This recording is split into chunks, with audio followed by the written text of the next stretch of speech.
Genesis 4, 1 through 16.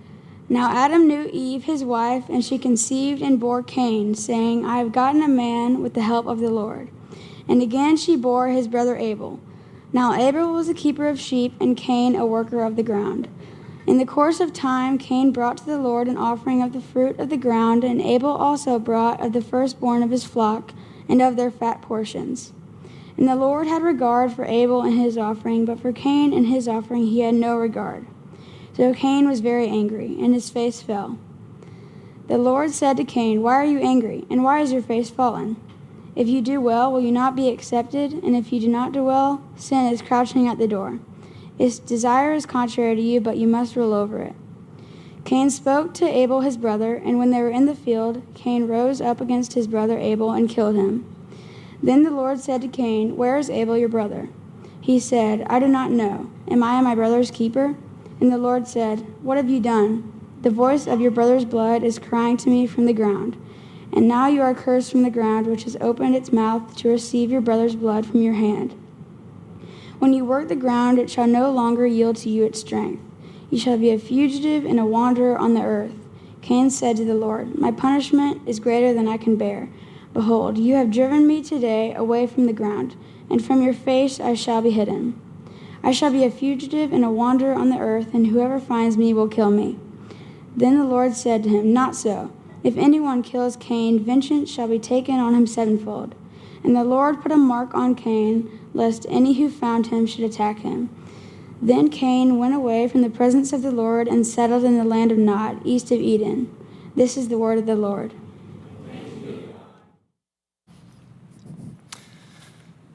John Gear, crushed it. Good work. Rubik's Cube master and scripture reader extraordinaire. Thank you for reading that. Well, good to be with you this morning. We're looking at this great passage in Genesis 4 this morning, and I want to set it up this way.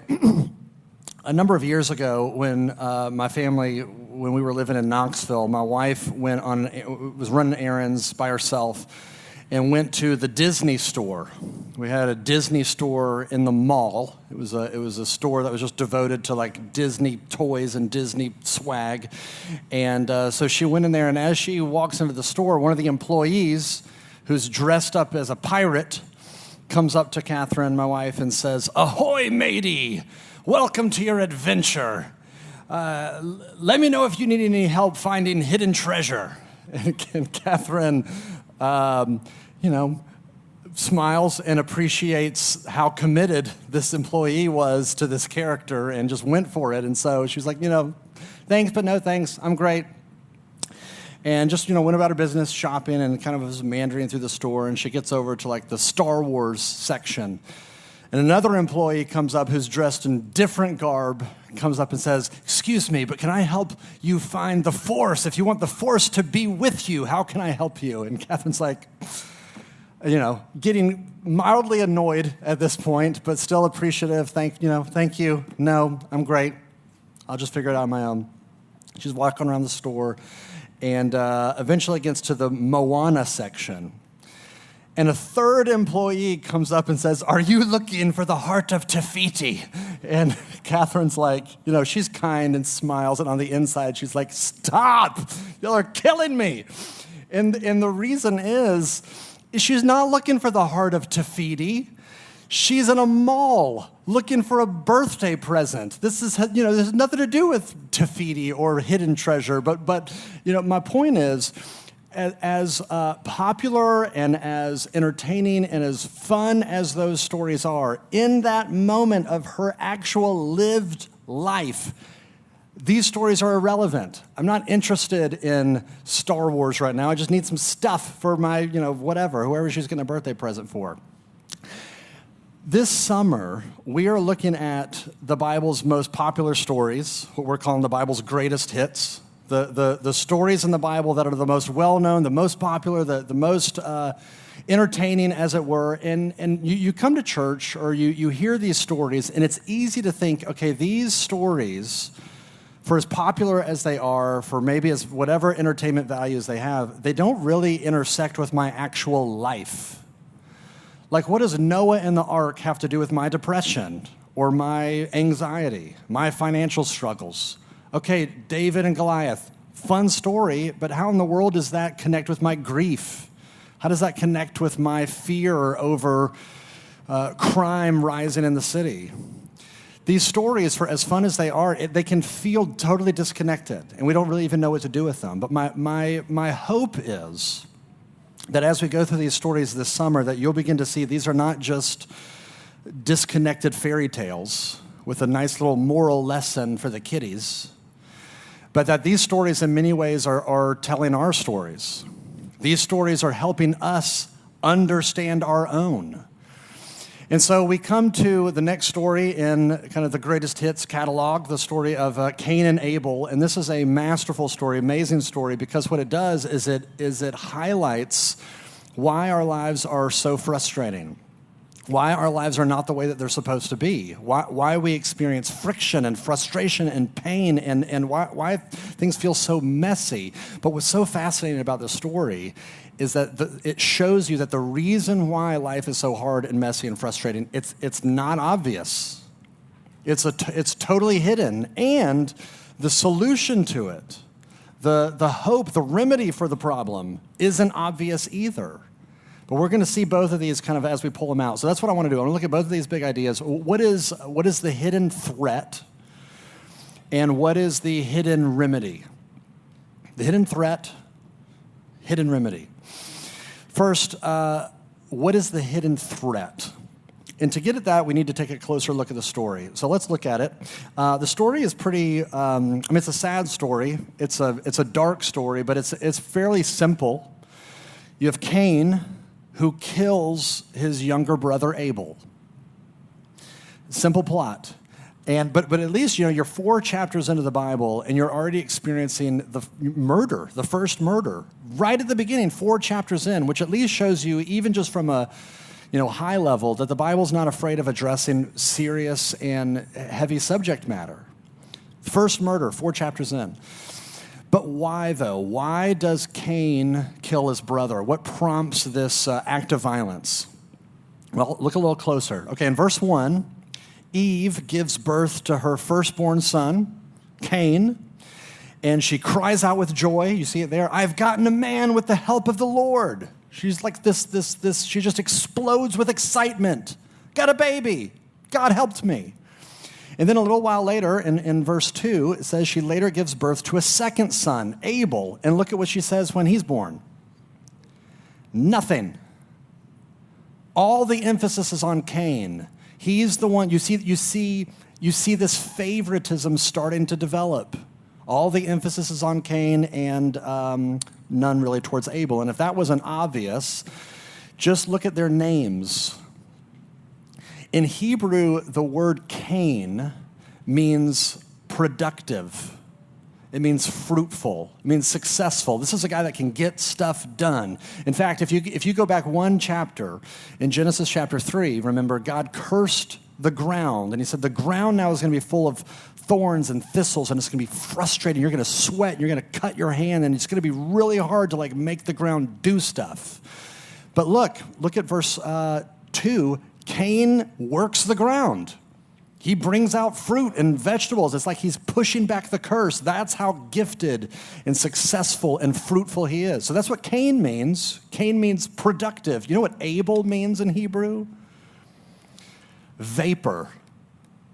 You ever seen anybody vaping? They're ripping a jewel or whatever, and they blow out this mega cloud of white vapor, and it just looks so thick and heavy, and then it's gone in 2 seconds.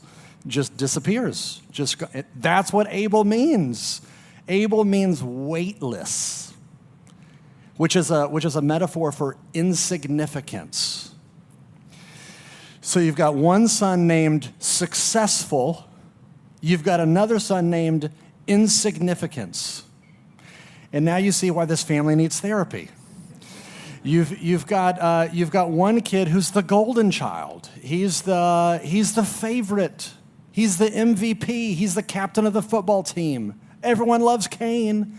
Abel's the forgotten one. He's the inferior one. He gets the participation trophies. He's left out, and that's the dynamic. That's how they live their lives until you get to this fateful day when both of them bring an offering, bring a sacrifice before the Lord. They each bring something from their own kind of lanes, their own field of work, and they bring this offering. And as you can see, and because Cain's offering, shock, there's this plot twist. Because Cain's offering gets rejected. And God accepts and he has favor for Abel's offering. So you got the nobody who gets accepted, and you got the somebody who gets rejected. And what is Cain's response? Look at verse 5. It says, Cain was very angry and his face fell, which is to say that he rages and he's depressed. He has this giant reaction inside of him, which means it shows you for the first time in his life, Cain was not the chosen one. He's not in the spotlight. He's not the golden child. He doesn't get the first place prize. And he has an internal meltdown. And that shows you, that big of a reaction shows you that his goodness, his status, his place was central to his identity. It had become core to how he thought about himself. In fact, that's a little window into why his offering wasn't even accepted in the first place. Because his offering wasn't made in faith, trusting God as a sacrifice and devotion to God. It was to impress God. He's thought his entire life, I'm impressive. I'm pretty awesome. Of course, whatever I bring to God, he's going to love because I'm awesome. And so he brings this offering with this sense of entitlement. Of course I deserve this, and of course God's going to be impressed with this. And when God isn't, Cain has a meltdown. Now you hit pause right there. Before Cain goes off and does bad stuff, at this point in the story, what do we know about Cain? He's not a monster. He's not a terrorist. He's not in a biker gang. He's a good guy. He's successful. He's well-liked. He's religious. He's the opposite of needy. He's put together. And what I want you to see is that right there is why his life really starts to go off the rails. It is not because of his badness. He has no badness. He's doing everything right. His problem is his goodness. His problem is his confidence in his goodness. That's why his whole life really starts to get derailed. I mean, just think about this. If I were to ask you this question, rhetorically speaking, in your own head, what would you say is the biggest and most dangerous moral flaw? Or to put it in Bible language, what is the biggest sin? What's the most dangerous sin? Most people in their minds would go towards real splashy things, obvious things, murder, abuse, mass shooting, hate crimes, things like this. And of course, those things are awful and horrific and destructive and terrible. But what I want you to see from the story is that it's not the big, splashy, obvious sin that is the most dangerous. It's actually, the most dangerous sin is so much more subtle, so much harder to see. It's our confidence in our own goodness.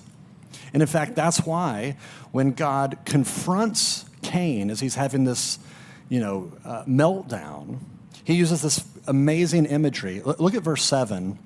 He says, Cain, sin is crouching at your door. That word crouch is a word that's used almost exclusively to refer to tigers and lions.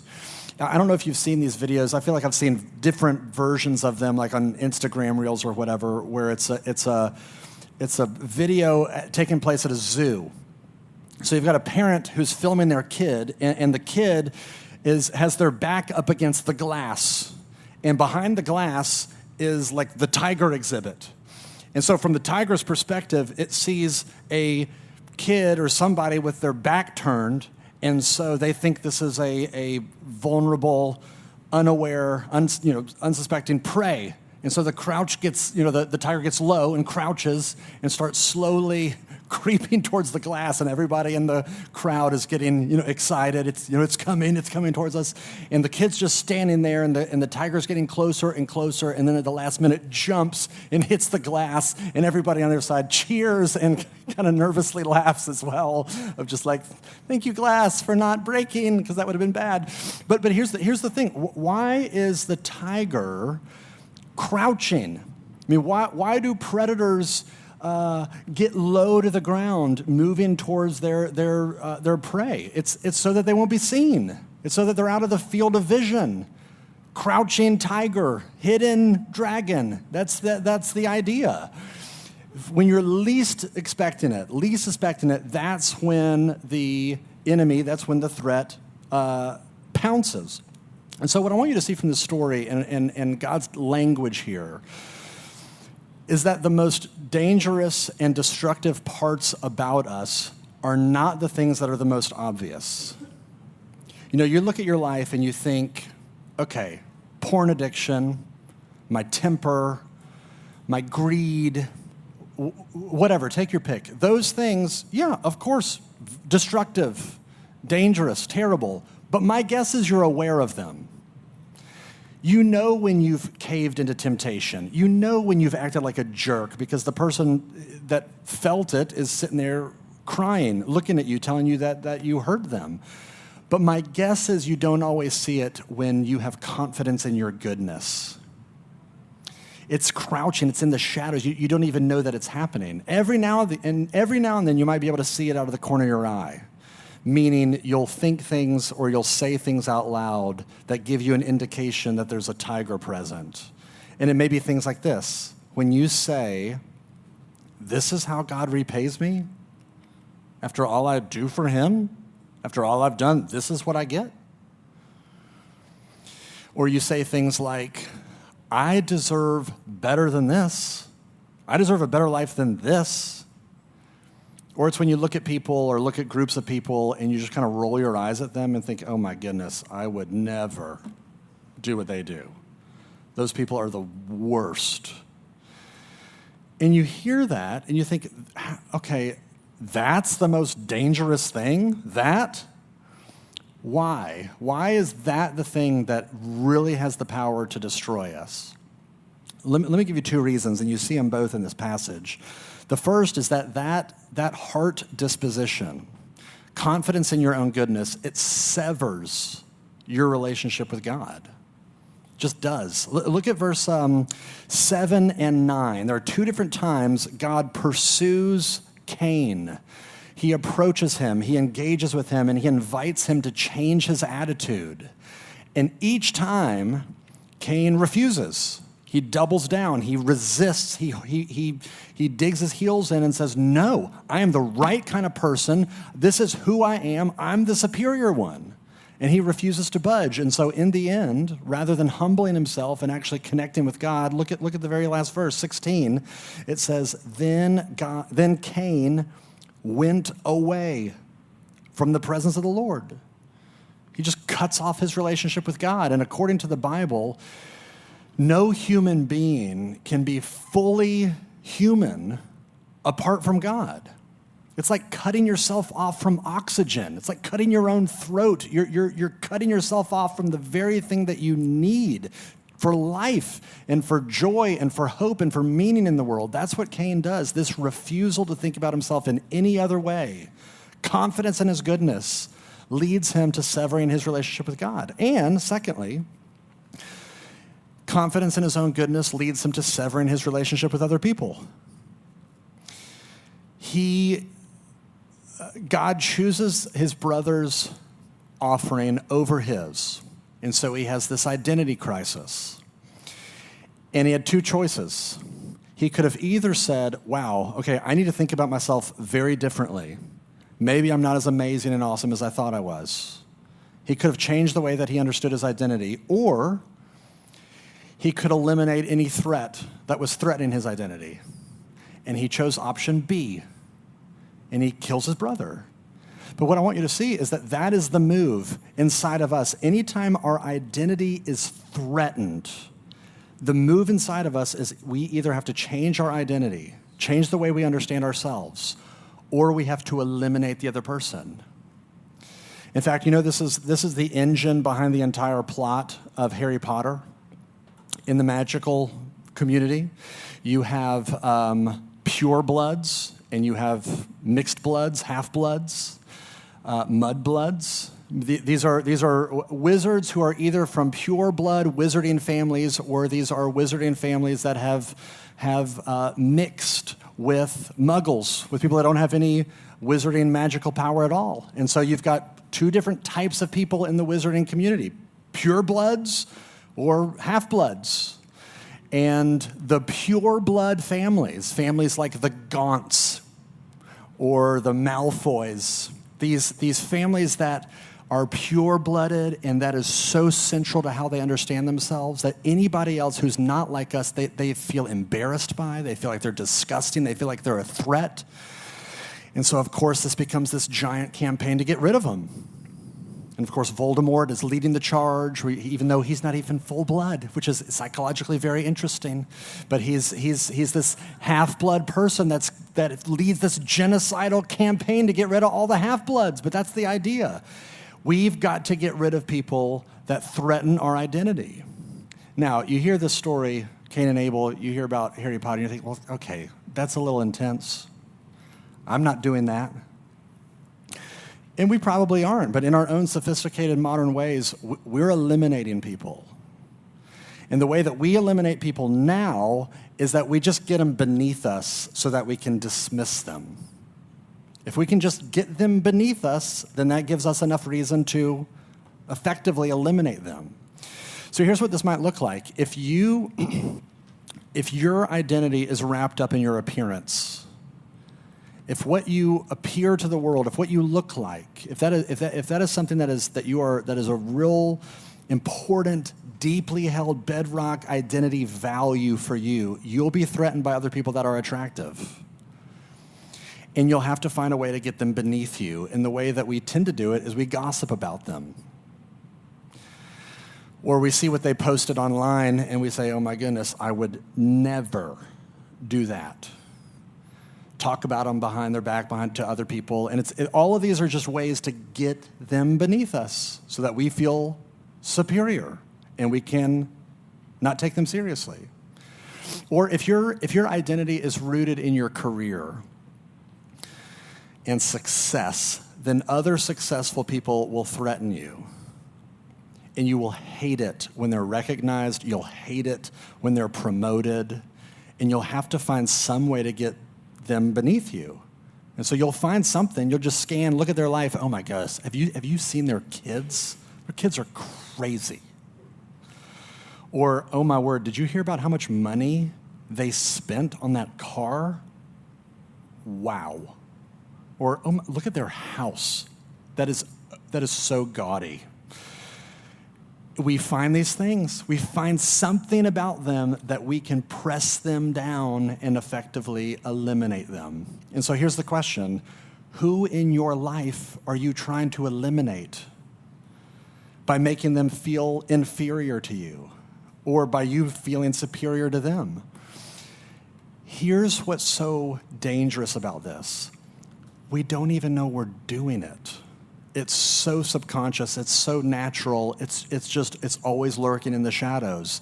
And that's why the story is here. That's why the story is showing us the most dangerous threat to us we don't even see. Because if that keeps going unchecked, it has the potential to wreck our relationship with God and to wreck our relationship with other people. So, what do we do? What do we do with these tigers that are just hiding in the shadows, waiting to devour us, and they're inside of us? What do we do? Well, I want to look at the hidden remedy, because the remedy, just like the threat, is it's not obvious. So let's look at it. Look at what God does to Cain's resistance, to Cain's violence. What does God do? It's fascinating. Verse 10, God comes to him and says, "What have you done?" The voice of your brother's blood is crying out to me from the ground, which is a way to say, you've shed his blood is spilt on the ground, and it's crying out for a response. Anytime blood is shed, that's what it does. It cries out for justice. It cries out to say, hey, this was not okay. Somebody needs to do something about this. And so God says, I hear his blood crying out for justice, and I'm going to give it. And so God responds, and he brings justice. In verse 11, he curses Cain. And then in verse 12, he says, okay, Cain, you're no longer going to be productive and fruitful and awesome. You're going to be a wanderer. You're going to be just a fugitive that just is floating around. You're not going to be in the spotlight, getting all the press, getting all the attention anymore. We're going to bring you down to the bottom rung. Justice. And then listen to this. Look at verse 13. Cain says, okay, that is way more than I can bear. You've taken away everything from me. And they're going to kill me. I'm vulnerable out there. If I'm just out there wandering around, somebody's going to kill me. And notice what God says. He doesn't say, well, you know what? Too bad. You should have thought about that before you killed your brother. Look at what he says, verse 15. He says, if anyone tries to kill you, I'll bring sevenfold vengeance on them. And he puts this mark on Cain, which is really confusing and weird. None of the scholars really even know what that means. But what we know is it's not a mark of shame. It's like a scarlet letter that everybody looks at how terrible he is. It's a mark of protection. He's preserving Cain's life. He's giving him mercy as he's crying out for it. And you hear this and you think, whoa, what is happening right now? Which side is God on? Is he on Cain's side or is he on Abel's side? Because you got Abel, who's this innocent sufferer, and he's crying out for justice. And God says, I hear that. Yes, I will grant that. And you got Cain, who's a guilty murderer, and he's crying out for mercy. And God says, I hear that, and I will grant that. Yes. How can God do both? How can God acquit and convict? How can God give mercy and justice in the same moment? It's hidden. It's not obvious. And in fact, it's not obvious for centuries. This whole weird paradox and tension doesn't become resolved and become clear until centuries later. There's a book in the New Testament called the book of Hebrews. And the author of the book of Hebrews does something fascinating. They take this story, Cain and Abel, and they explicitly connect it to Jesus. They explicitly connect it to the person and work of Jesus. I put it at the front of your bulletin, but I'll just read it. This is Hebrews 12, verse 24. They write that Jesus' blood speaks a better word than the blood of Abel. Just like Abel's blood was shed and it's crying out for something, Jesus' blood was shed and it's crying out for something, but it's crying out for something better. What is that? It at least shows you that Jesus is the ultimate Abel. Jesus is the truer and he's the better Abel. Because think about Abel.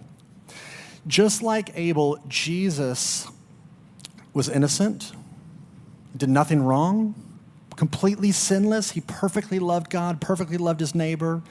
And yet, just like Abel, he was seen in the eyes of the world as weak, as inferior, as despised, poor.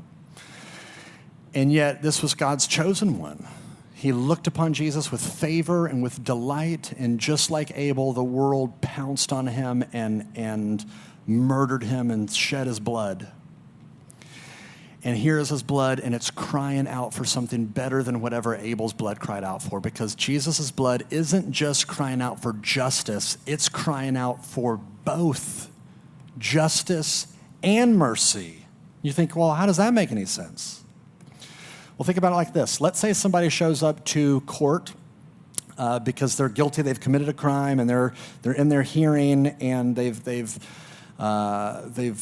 burned down somebody else's house, and they owe them $1 million in damages, and they can't pay it. And so they're crying out for mercy. Please don't make me pay for this. And the judge says, well, you got to pay for this. Otherwise, you're going to go to jail. And you got these people over here saying, yeah, they burned down my house. We have all of our resources were gone. We need this money. Justice, mercy. What do we do?